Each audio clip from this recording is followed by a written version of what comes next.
2 in a row, and it feels so good. Yes, the Las Vegas Raiders have won 2 games in a row, with their latest coming on Sunday night, last night, against the New York Jets, and it was great. They beat both New York teams back to back. That's awesome. But overall, they're 5-5, second place in the AFC West, and they are proving a lot of different things right now. And they beat a good team. The Jets are definitely a good team. And to kind of go over the game, we've got our latest edition of Standouts and Fizzouts, which is it's our own edition of like winners and losers, risers and follows. Ours is Standouts and Fizzouts because of players that stood out, and Fizzouts because pop. Yes, absolutely pop. We think it's the greatest thing since sliced bread. It needs to replace all water. And make sure you guys let us know in the comment section what kind of pop you drink, whether it's Coke, Pepsi, Mountain Dew, that Diet Dr. Thunder brand, or maybe there's another pop brand that we're missing. But otherwise, just let us know what you guys drink in the comment section. But overall, let's jump right into it. So the standouts for the Raiders, you got to start with talking about Robert Spillane. I mean, he was fantastic on the night. Was tied with the team in the lead tackles with 7, had a sack as well as an interception, was all over the place in the running game, and basically sealed the game for you at the end there, even though, the Jets got a Hail Mary out of it, even though Max Crosby wasn't having it. But Robert Spillane had himself a really good game, deserves a lot of credit as the man in the middle of that defense. Josh Jacobs had 117 yards on the ground, 116 yards on the ground. It was overall very solid, as well as 2 catches for 11 yards. And like I said, he is the heartbeat of this offense. And like I've said in the past, he's going to continue to get the ball. We know what he is, but he went up against a really good defense and ran for over 100 yards. Very solid by Josh Jacobs. Devontae Adams, 6 catches, 86 yards, 5 of which I believe were in the first half. So offensive play calling, we'll get into it there to talk about it, but overall, he was the leader of this offense. We need to see more of it, but hey, he is the number one, and he deserves to be treated as the number one. Max Crosby, no, he did not register a sack in this one, but the last play of the game, he threw Zach Wilson off his spot to be able to throw that Hail Mary. He was a menace the entire night, and he's such a leader week in and week out on this defense. The defense overall played pretty well. If you look at a couple of key spots, especially after that Zach Wilson scramble where, quite honestly, that the Jets should have punched that ball in. I know that he was at it the 3 or 4 yard line, but the defense really stepped up in some big-time situations there, and I was really happy to see that. Speaking of defense, Malcolm Kuntz out there getting his 2nd sack in a row this week, or 2nd sack in as many weeks. Had one against the Giants, now he had one against the Jets. He needs more playing time. He should be starting over Tyree Wilson at this current moment in time, but it is what it is. And then you also got DeAndre Carter. He had that really nice end around on that 4th and short, 4th and inches or whatever. Also had a really nice punt return to help set up the Raiders there, I believe, in the second half, but overall he played pretty solid. He deserves to be kind of integrated more in this offense. I really need to see more guys like Trey Tucker in there as well. Divine Diablo also, you were talking about all over the place. He had 7 tackles, is right there with Robert Spillane for most of the game. Deserves a lot of credit as well. The run defense, as a unit, if you only let up a total of 108 yards against the Jets when that's really their bread and butter, I think that's pretty solid.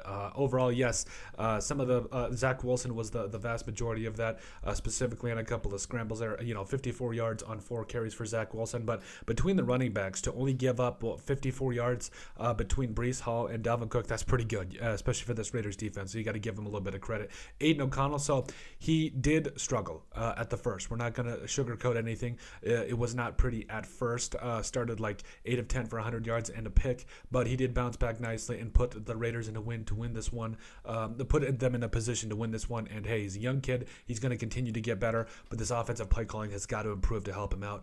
Jacoby Myers had a couple of catches, but he made them count. 2 catches overall for 21 yards. And again, I think that this offense needs to get better. It needs to have better downfield passing attack type of plays put together, but I think that this is only going to get better. Antonio Pierce, you want to talk about 2 wins in a row, getting your team back in a spot where you're kind of in the playoff race. You're right on the outside. Somehow the Texans got up there, which I don't know if that's going to last. But hey, right now, the Raiders are still in it. They're absolutely still in it, 5-5 right now, and I think they're sitting at that 10 spot. Need a couple of things to go their way, but you control your own destiny. Go out. If you win out, you're in. That's basically it. That's what the attitude needs to be. But 5-5, and it feels so good. But there's also, there's a couple of fizzouts. So Offensive play calling, like we touched on, there's just not a threat of a downfield passing attack right now with Aiden O'Connell. Yes, you saw him take a couple of shots, but there's still so much meat left on this bone. You got guys like Trey Tucker, Devontae Adams,